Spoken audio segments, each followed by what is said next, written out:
Salut à tous et bienvenue dans Chez vous.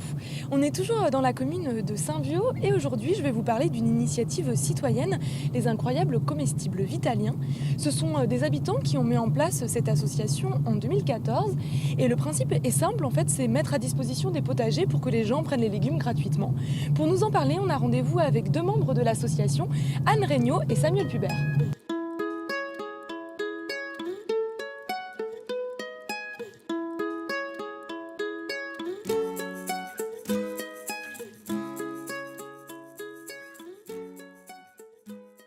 Bonjour Anne. Bonjour. Nous sommes dans votre jardin que vous partagez. Ça fait combien de temps que vous êtes dans l'aventure Les Incroyables Comestibles? Alors, ça fait 3 ans qu'on est dans l'aventure avec mon mari. Suite à un appel de Samuel dans le journal, ça correspond à ce que je fais depuis des années. J'adore le jardin, donc c'est une manière de continuer et d'apprendre de nouvelles techniques. Et en plus avec une idée de partage, d'ouverture et puis aussi de protéger la nature. Actuellement, je pense qu'on en a beaucoup besoin, que la nature, elle en a besoin et qu'il y a une prise de conscience et qu'il faut continuer à promouvoir qu'il est utile et nécessaire de faire du beau. Des bons légumes sans produits et qu'on peut le faire et que ça marche et qu'on y arrive avec du naturel. Et dans ce jardin, il y a quoi? Qu'est-ce qu'on peut y trouver? On va aller faire un petit tour quand même. Oui. Alors, on y trouve Alors, actuellement, c'est l'hiver, donc il n'y a pas grand-chose. Mais en permaculture, on apprend quand même qu'on peut cultiver toute l'année. C'est ce qui est important. On avait tendance à faire des jardins de printemps et d'été, mais on peut mettre de la salade, des épinards, les poireaux, les carottes peuvent rester.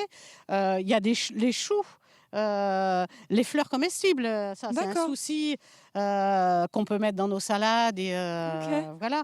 Et c'est l'occasion d'échanger avec les copines, avec les gens, des recettes. Ici, c'est en permaculture, ça veut dire quoi? Oui, voilà. Alors, ce sont des buttes où il y a du bois en dessous, il y a du rondin de bois et après du branchage, de la terre avec du terreau et par-dessus, c'est recouvert d'un manteau de paille et de feuilles. Là, c'est un peu un lieu pédagogique.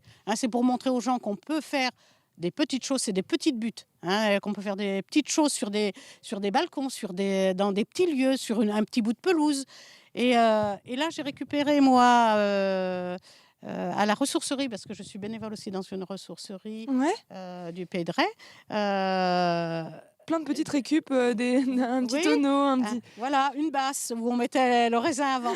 Très bien. On peut montrer que sur un balcon, on peut faire un petit jardin. Très bien. Et merci beaucoup Anne.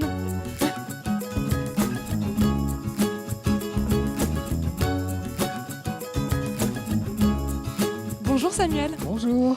Vous êtes l'un des initiateurs du projet des incroyables comestibles vitaliens. Pourquoi vous avez eu envie de mettre en place ce projet dans la commune? Eh bien, l'idée de départ, en fait, c'était de recréer du lien sur la commune. Et du coup, on a créé différents espaces, notamment la grainothèque. Alors, c'est quoi une grainothèque? On est devant, là. La grainothèque, en fait, l'idée de départ, c'est un mouvement citoyen qui a été initié par l'association Graines de Troc à La Rochelle. Ouais. Et l'idée, en fait, c'était de mettre à disposition des espaces de libre-échange de semences où chacun peut venir déposer et récupérer, en fait, les sachets de graines de son choix. Et tout ça gratuitement? Voilà, gratuitement, c'est du libre service. Donc ça se passe comment? On met notre petite graine dedans? Voilà, en fait, on met à disposition en fait, des petites feuilles où on peut créer nos sachets en fait, avec à l'aide de simples pliages. Et l'idée, c'est d'utiliser vraiment des ressources très simples. Ouais. Et du coup, chacun peut venir et déposer les sachets de son choix. Vous voyez, par exemple, ici, on peut retrouver de la ciboulette, voilà, de la courge, butternut. voilà. Et en même temps, on y met un petit espace de pédagogie, en fait, pour expliquer l'intérêt des échanges. Pourquoi c'est important de s'échanger les graines. Alors justement, pourquoi c'est important de s'échanger des graines? Pourquoi? En fait, les graines, on se les est toujours échangées. depuis la nuit des temps. Et c'est comme ça que l'agriculture a perduré depuis la nuit des temps. Et en fait, l'importance des échanges, c'est qu'en fait, les graines, elles acquièrent des résistances et ça leur permet d'évoluer en fait au fil des années et du coup d'acquérir de nouvelles propriétés. Voilà. Très bien. Et merci beaucoup, Samuel. Et c'est moi qui vous remercie.